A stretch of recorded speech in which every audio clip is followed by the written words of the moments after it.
জবানটা খুলে আমার সাথে মহাব্বত করে কোরআন তেলাওয়াত করুন। আউযু বিল্লাহি মিনাশ। কি আপনারা কি বাঁচি আছেন নি কোনো? মৌকা কর না, এতে বলে মরি গেছে। কি আপনারা আসমানে আছেন না জমিনে আছেন? আই হাই হাই রে, আমি আউজিলা ভরতে মাসি, শয়তান দূর করতে মাসি, আদের শয়তান লাজানি না জাগা বানতে আছে। মহিবাটাকে মতন আউজ বুঝলেও কিন্তু বাড়া না। কি শীত কি বেশি পড়েনি? দেখছি নি আরো অনেক আমায় গেছে। মানুষের শীতকালে 4-5টা গাদ দেয়, আর আমরা শীতকালে গাদ দিয়ে রাখতে পারি না। মানে জ্বালালির এত গরম মিয়া। এই শীতকালে মানুষ গোসল করে তাড়াতাড়ি জামা কাপড় গাদ দেয়, আমরা গোসল করে ফ্যান চালার লাগে, গরমে জ্বালা দেখতে পারি না। বাজান আমি আসছি, আমরা কোনো বেজার হয়ে গেছেন নাকি? এক একটা ফুলের এক একটা গ্রাম, এক একটা ফলের এক একটা স্বাদ, কথা কোন ঠিক নেই? কোরআন শরীফের প্রতিটা হরফ মুখে উচ্চারণ করবেন, তেলাওয়াত করবেন, প্রতিটা হরফে 10টি করে নেয়। এতে কোনো সন্দেহ আছে? কোরআন নিয়ে কোনো ঝামেলা আছে? এটা কুমিল্লা জেলা। এই জেলার আন্ডারে অনেকগুলো থানা আছে, আসেনিও। তার মধ্যে আমরা একটা থানা আছে, লাকসাম থানা, মারাবাগন। চিনেননি? মাশাআল্লাহ, যাক। লাকসাম থানা চিনন মানে আমরা চিনন, আর আমরা থানা যদি না চিনেন তো আমরা চিনবেন কেন? আমার বাজান গভীর মনোযোগ, অন্তরের কান লাগান। 10টা কথা বলবো, একটা কথা হয়তো আপনার কাজে লাগতে পারে, আমল করতেও পারেন। যেরকম মারহাবা। কথা বলবো, 10টা আমল করতে হবে না, মনে যেটা চায় সেটাই আমল করেন। আগামীকালকে থেকে আমল করবেন। মাহফিল কমিটি সার্থক, আপনি যে কষ্ট করে আসছেন আপনার কষ্টটা বিফলে যায় নাই। মারহাবা কোন? আমার বাজানো, আমরা লাকসাম থানার মধ্যে আমরা কোরআন শরীফ তেলাওয়াত করি। বাজার থেকে কোরআন শরীফ নিয়ে আসি। কোরআন শরীফ একটা ফারা হইল 30টা, সূরা হলো 114টা, আয়াত হলো 6666 গান আয়াত। মারহাবা কোন? প্রশ্ন আমার, লাকসাম থানার মধ্যে আমরার কোরআন শরীফ একটা ফারা হইল 30টা। এই কুমিল্লা জেলা খেতাসার এই গ্রামের মধ্যে কোরআন শরীফ একটা ফারা হইল 32টা। কয়টা? মাশাআল্লাহ, আপনারা বুঝে গেছে জমিনে আছেন। ও ইন্ডিয়ার মধ্যে মাহফিল করতাম যায়, ভারতে, কলকাতা। তো মাঝে মধ্যে ট্রাই করি যে আমরা বাংলাদেশের মধ্যে কোরআন শরীফ একটা ফারা 30টা, আপনাকে ভারতে 32টা। হ্যাঁ 32টা। না বুঝে হ্যাঁ কই গেলা। তো ইয়ানো একটু ট্রাই করি চাইলাম, তার মধ্যে বোঝা গেল যে আপনারা মোটামুটি সবাই হুঁশ জ্ঞান আছে। মারহাবা কর, মারহাবা। ওয়াজ তো ওই ব্যক্তি শুনবে যার হুঁশ জ্ঞান আছে, কানে শুনে, কথা কন ঠিক নেই? ওয়াজ শুনলে হবে না, ওয়াজ শুনে আমলও করতে হইব। আমি আলোচনা করব, কিন্তু আপনার মনোযোগটা যদি অন্য জায়গায় থাকে, আপনি আলোচনা শুনে কোনো লাভ হইতো না। কথা কন ঠিক নেই? চেষ্টা করব, আলোচনাটা করব শিক্ষণীয় বিষয়, আমল করার বিষয়, যেন আগামীকাল থেকে আমল করতে পারি, প্লাস যে আলোচনাটা করব এটা থেকে যেন আমরা শিক্ষা গ্রহণ করতে পারি। কথা বলেন ঠিক নেই?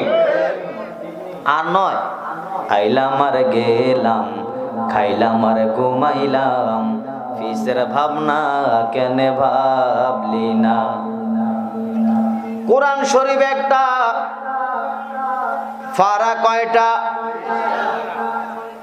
যাদের জবান আছে তাদের কাছে দাবি আছে, যাদের জবান নাই বোবা, এদের কাছে কোনো দাবি নাই। জবান দিছে কে? জবান নিতে পারে কে? বাংলাদেশের মধ্যে বহু মানুষ আছে, এই গ্রামের মধ্যেও এমনও মানুষ আছে, হাত আছে, পাও আছে, কান আছে, নাক আছে, এ টু জেড সব কিছু আছে, লেকিন জবান নাই। আসেনি?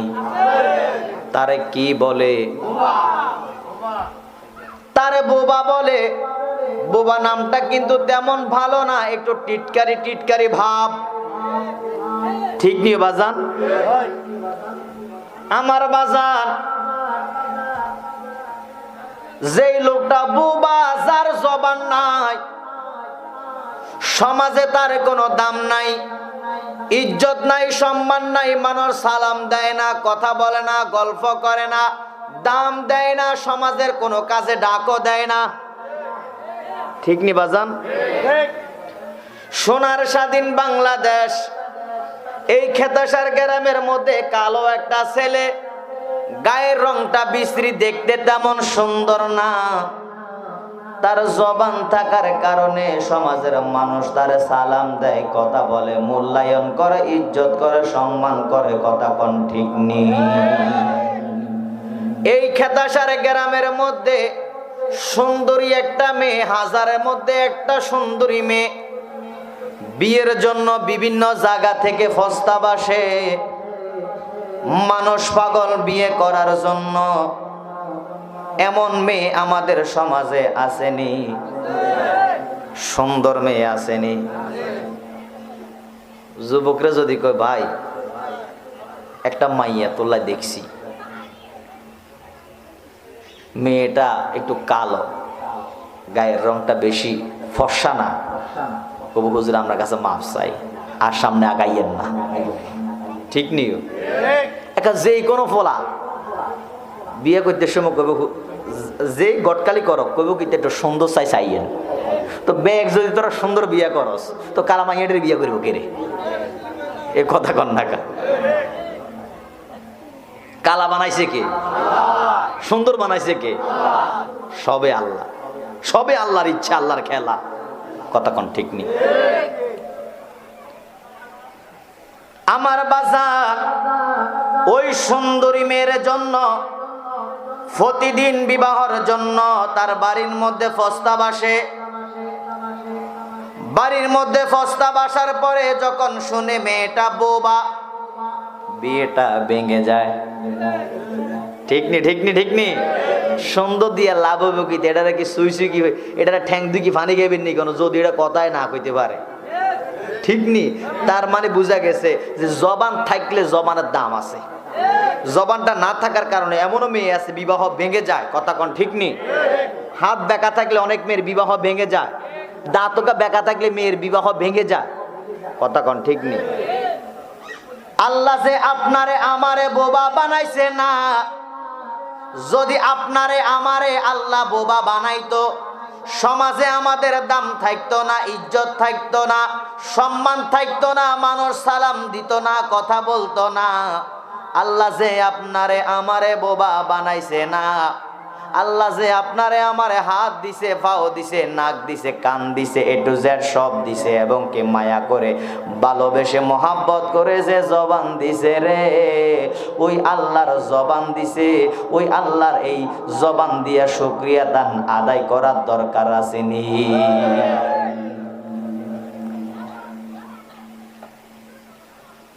মানুষের মৃত্যুর আগে অনেকের জবান বন্ধ হইয়া যায়। হয়নি? হয়নি? এমন ঘটনা কি দেশে ঘটে নাই? সারাটা জীবন সে কথা বলল, হাসি খুশি জবান দিয়া মানুষের সাথে কথা বলল, কিন্তু মৃত্যুর আগে মৃত্যুর বিছানার মধ্যে শুইয়া গেছে, অটো জবান বন্ধ হইয়া গেছে, অথবা মৃত্যুর 2-4 দিন আগে জবান বন্ধ হইয়া গেছে। যেই লোকটার মৃত্যুর আগে জবান বন্ধ হইয়া যায়, তার এই জবান দিয়া কালেমা আর নসিব হয় না। কালেমা যদি নসিব না হয়, লোকটা বেঈমান হইয়া মারা যায়। কথা কোন ঠিক নেই?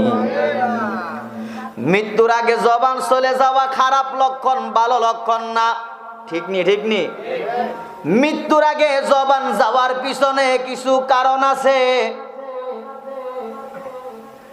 ওই কারণগুলোর মধ্যে দেখা যায় লোকটা জবান দিছে আল্লাহ তারে, এই জবান দিয়া লোকটা ভালো কথা বলে নাই, সত্য কথা বলে নাই, আল্লাহরে ডাকে নাই, আল্লাহর জিকির করে নাই, কোরআন তেলাওয়াত করে নাই। এই জবান দিয়া সব সময় মিথ্যা কথা বলছে, নাফরমানি করছে। এই কারণে আল্লাহ তার প্রতি বেজার হইয়া গেছে রে। বেজার হইয়া যাওয়ার কারণে আল্লাহ কো বান্দা নাফরমানি করার কারণে আমি খোদারে ডাকস নাই, আমার বন্ধুর উপরে দুরূদ বরস নাই, তোর প্রতি বেজার হইয়া গেলাম।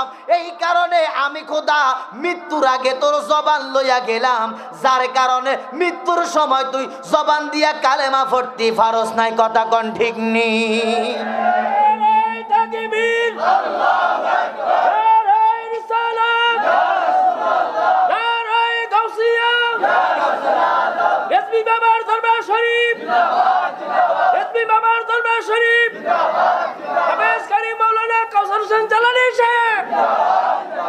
আমার বাজার আল্লাহ যেন মৃত্যুর সময় আমরা জবানটা যেন না নেয়, এই জবান দিয়া যেন কালেমা শরীফ পড়তে পারি। আল্লাহ যতদিন পর্যন্ত আমরারে দুনিয়ার মধ্যে রাখবো ততদিন পর্যন্ত এই জবান দিয়া যেন আল্লাহর জিকির করতে পারি, সত্য কথা বলতে পারি, হালাল খাইতে পারি, হালাল পথে চলতে পারি। এই জবান দিয়া যেন নবীর উপরে বেশি বেশি করে দুরূদ পড়তে পারি। এই জবান দিয়া যেন মৃত্যুর সময় কালেমা পড়তে পারি। আল্লাহ আমাদের এই জবান দিয়া কালেমা শরীফ পড়ার তৌফিক দান করুক। উচ্চ আওয়াজে বলেন না আমিন। ভালো কাজ করতে টাকা লাগে না, খারাপ কাজ করতে টাকা লাগে। জালাল হিসাব বুঝলাম না, বুঝাইয়া দেন। মদ খাইতে টাকা লাগে, গাঁজা খাইতে টাকা লাগে, ইয়াবা খাইতে টাকা লাগে, সিগারেট খাইতে টাকা লাগে রে। নামাজ পড়তে টাকা লাগে না, রোজা রাখতে টাকা লাগে না, মা বাবার খেদমত করতে টাকা লাগে না, আল্লাহর জিকির করতে টাকা লাগে না, নবীর উপরে দুরূদ পড়তে টাকা লাগে না। পথের মধ্যে কলার সুলকা ফরিয়া আছে, আপনি চিন্তা করছেন আমার একজন ভাই কলার সুলকার মধ্যে ফরিয়া হাতের মধ্যে পায়ের মধ্যে ব্যথা পাইব, আপনি কলার সুলকাটা ফালাইয়া দিলেন, পরিষ্কার করে দিলেন রাস্তাটা, আল্লাহ খুশি হইয়া গেছে, আপনার গুনাহ মাফ করিয়া দিছে, আপনার উপরে রহমত দিছে। এই কারণে বেশি বেশি করে নেক আমল করেন, ভালো কাজ করেন, টাকা লাগবো না, আল্লাহওয়ালা হইবেন, ইমানদার মুমিন হইবেন, নবীর দিদার পাইবেন, হাসরের ময়দানে নবীর সুপারিশ নসিব হইয়া যাইব। নবীর সুপারিশের দরকার আসেনি? আসেনি? তাহলে জবান দিছে কে? আল্লাহর ডাকার দরকার আসেনি? আগামী বছর আমরা এখানে অনেকে বেঁচেও থাকবো না, ঠিক নেই? একার কসম আল্লাহর, এখানে যারা আছেন একা 2-4 জন হইলেও আমরা অন্ধকার কবরে যাব। হয় আমি কাউসার জালালি থাকবো না, হয় উনি থাকবেন না, হয় উনি থাকবেন না, হয় আপনি থাকবেন না। যুবক মনে করে কি যে আমার অনবাব বাসি আছে। আমার কথার সাথে বাস্তবে মিলাইয়া দেখেন, ফোলাফাইন লেদা লেদা ফোলাফাইন আমার মতো যুবক যেগুলা শরীরে একটু বাহাদুরি, ঠিক নিও। দাঁত আছে নি বেগুন আগ করেন? দাঁত আছে, আনার আছে নি? আগ করেন চাই ওই ইয়াদি তো নাই, ইয়াদিও নাই মিয়া, আড্ডি চাবাইতে না আর নেই। ওই মেয়ে বলে অনবেলা আড্ডি চাবাইতে, মা গো চিন্তা করেন আলামত। জাগত দাঁত নাই, আল্লাহর কসম এগুলো জিজ্ঞেস করিয়েন যে দাঁত দে নাই কিরম লাগে। আহারে কত দুঃখ প্রকাশ করে যে বাবা আড্ডি চাবাইতাম হারি না। এই বুড়া মানুষ কি করে জানেননি? আড্ডি চাবাইতে না হারি তার নাতির হাত বা হুতের হাত হাড্ডি তুলিয়া দেয়, বাবা নরম হাড্ডি তোমরা চাবাইয়া খাও, তোমরা দাঁত আছে, ঠিক নি? ঠিক নি? দাঁত নাই, সে বুঝে দাঁতের মর্ম। কথাটা বলতেছিলাম, আমরা এখানে যারা আছি আগামী বছর 2-1 জন নাও থাকতে পারি। তো যুবক ফলাফাইন মনে করে কি আমরা এখনো বাপ বাঁচি আছে, দুনিয়াতে আগে বাপ আইছে, ঠিক নি? তারপর ফলা আইছে, ঠিক নি? তো হিসাবে তো সিরিয়াল আগে আগে যাইব বাপে, সিরিয়াল হিসাবে অনুযায়ী ইয়ার পরে যাইব ফোলা। তো ফোলা চিন্তা করে আমার বাপনও বাঁচি আছে, দাদা বাঁচি আছে, আগে হেতারা যাইব কবর, ইয়ার পর নাই যাইব, অনেক বহুত লম্বা সময় আছে। ফোলা এটা জানে না যে দুনিয়াতে আয়নো সিরিয়াল আছে, জানা সিরিয়াল নাই। এখনো দুনিয়া সমাজের মধ্যে বহুত ফোলা পাইন আছে, এদের বাপ এখনো বাঁচিয়ে আছে, দাদা বাঁচিয়ে আছে, ফোলা কবরও হুতি রয়েছে, ঠিক নেই?